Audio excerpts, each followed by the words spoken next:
કલા દર્શનના ભાઈઓ બહેનો વડીલો, આજુબાજુની સોસાયટીના આવેલા વડીલો, યુવાનો, સમય થઈ ગયો છે, આચારસંહિતા બી લાગે છે, પણ આચારસંહિતા ગજવામાં લઈને આવ્યો છે।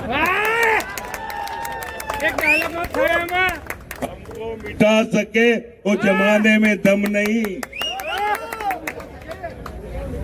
બધાને એક સરખું જીવન નથી મળતું, કોઈને કફન મળે તો કોઈને કફન નથી મળતું। પુરાણાના અંદર લોકો મરી ગયા એને કફન નહીં મળ્યું અને સગડામાં નાખી દીધું। તો આપ કલા દર્શનના ભાઈઓ બહેનો વડીલો, સમય ઓછો છે, સમયના દરમિયાનના અંદર આપને એ કહેવા આવ્યો છું કે વડોદરા કોર્પોરેશનના અંદર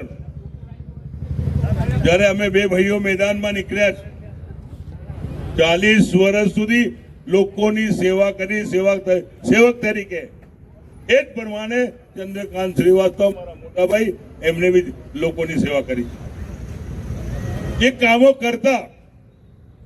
હું તો એ કહું છું, આટલા યુવાનો છો, વડીલો છો, જવાન છો, હું 40 વર્ષ સુધી વાઘોડિયા રોડ પર રહું છું, પ્રભાત સોસાયટીમાં।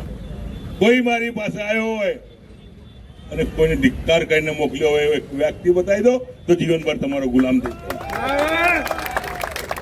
જાય। બધાના કામ કરવાના પ્રયાસ કર્યા છે, અને પેલા કહે છે કે મારો ગઢ છે, મારું ગઢ એટલે હું જ કરું, સંભાળું એ કરું છું। અલા ભાઈ, એને પૂછો તો કરી, ઘેર બી ભેગો મેચ કર્યો ને પાછો બી મેચ લાવ્યો તો આને, આજે બહુ બોલતો।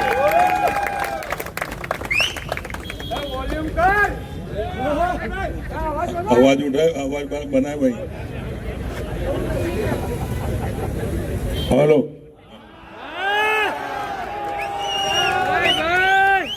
ભારતીય જનતા પાર્ટીને રામ રામ કેમ કર્યું મેં?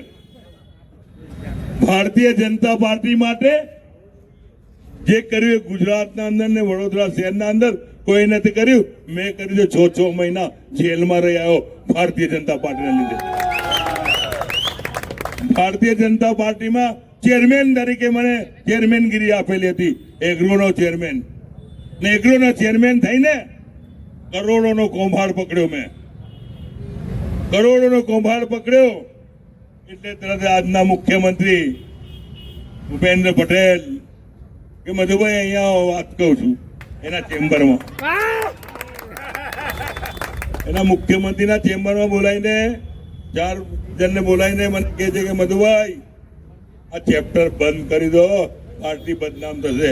મેં કહા મધુ શ્રીવાસ્તવ છે, કમાનમાંથી તીર નીકળી ગયો ને એ પાછું નહીં જાય, તમને દિલ્હી સુધી લઈ જઈને પ્રેસ કોન્ફરન્સ બોલાવીને, અને એ દરમિયાનમાં એમને એમડીને સસ્પેન્ડ કરવો પડ્યો, મેનેજરને સસ્પેન્ડ કરવા પડ્યો। 26-27 વર્ષની ભાજપની સરકારના અંદર કોઈ સસ્પેન્ડ નથી કર્યો, મેં સસ્પેન્ડ કરાવ, એ ભાજપને નડ્યું, એ ભાજપને નડ્યું એટલે મારા છોકરાનું ફોર્મ કેન્સલ કર્યું, પછી રણજી હતી ને, પછી ધારાસભ્ય તરીકે મારી ટિકિટ ફાળવણી કરી, એ મારું કટ કર્યું। તો ભાજપ છોડીને ભાજપને રામ રામ કેમ કર્યા કે ભાજપ ગઈ ગઈ ગઈ ગઈ, કોંગ્રેસને 7% આપ્યો છે તન મન ધનથી, અને જાનની બાજી બી લગાવી શકું છું એટલી હિંમત ધરાવું છું મેં। મારે એક કહેવાનું છે આપ સૌને કે જે ઉમેદવારો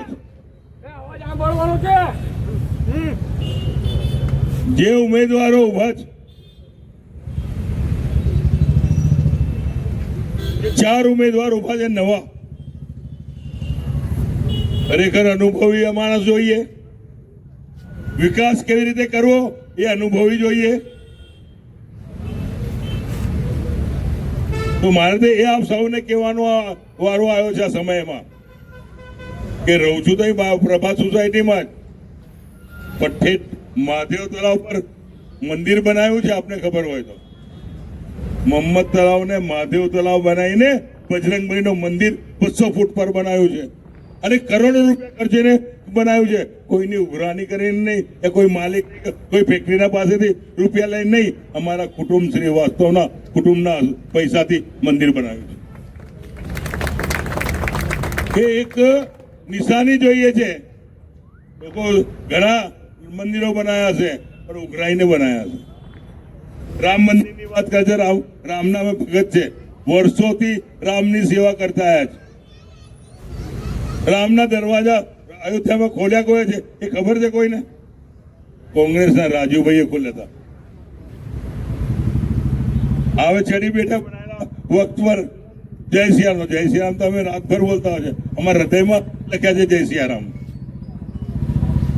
તો રામની વાતો કરીને અને ધર્મની વાતો કરીને વોટ લઈ જઈને 5 વર્ષમાં એક જ વખત આવવાનું, ચૂંટાયા પછી મોડું દેખાડવાનું નહીં.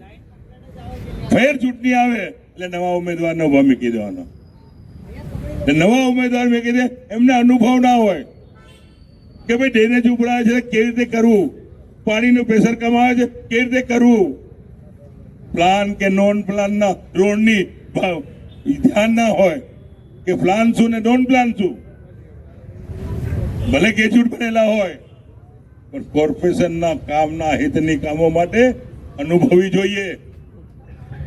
અધિકારી કયો અધિકારી નહીં કરતો? આપ સૌને ખબર હશે કે હું 12 વર્ષ સુધી કોર્પોરેટર રહ્યો. 12 વર્ષના દરમિયાન અંદર કોર્પોરેટર રહીને પ્રજાના કામના હિતના માટે ગયો હતો. જો આપ સૌને ખબર હોય તો ગુજરાતનો ઇતિહાસ છે, ગુજરાતના અંદર ઇતિહાસ છે. કમિશનર હાલદર ના પાસે વિકાસના કામો લઈને ગયો હતો અને જાઓ તમારથી જે થાય કરી લો. એ સમયે પહેલા મધુ શ્રીવાસ્તવે કમિશનરને મારેલા.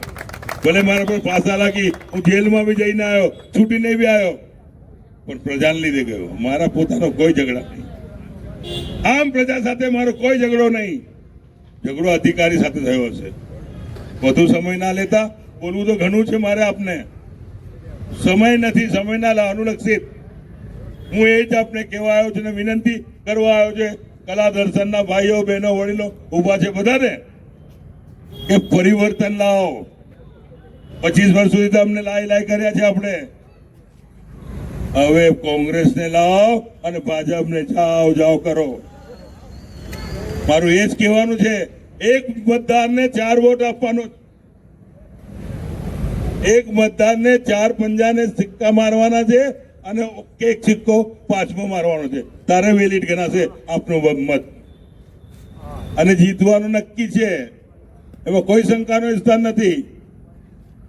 આખા 15 નંબરના વોર્ડના અંદર એટલા જંગી બહુમતીથી જીતવાના છે જેટલા આપણા જે વોટ પડશે એનાથી બી ડબલ વોટ જંગી બહુમતીથી જીતવાના. એક ખાતરી હું આપું છું. ચારે પંજાના નિશાન પર જીતવાના નક્કી છે. નવા નિશાળિયા ઉભા કરી દીધા છે અને સગા સંબંધી લાઈને ઉભા કરી દીધા છે. આપણે જાગૃત થવું જોઈએ, પરિવર્તન લાવવું જોઈએ, પરિવર્તન સાથે લાવવું જોઈએ. એકને એક લાઈને મેકશો કઈ કામ નહીં કરે. પછી તો સમય આવે તો 12 મહિના 12 તહેવારો હોય આપણા. 12 તહેવારમાં આ જ ચાલતું હોય. પણ વિકાસ તો જોઈએ ને. તો વધુ સમય ના લેતા આપ સૌને વિનંતી કરવા આવ્યો છું કે 4 ને 26 તારીખે આશીષ જોશી કે જે અગાઉ બી કોર્પોરેટર હતા, તેમજ પારુલબેન પટેલ એ બી અગાઉ કોર્પોરેટર હતા, એમને અનુભવ સારો છે વિકાસ કેવી રીતે કરવો.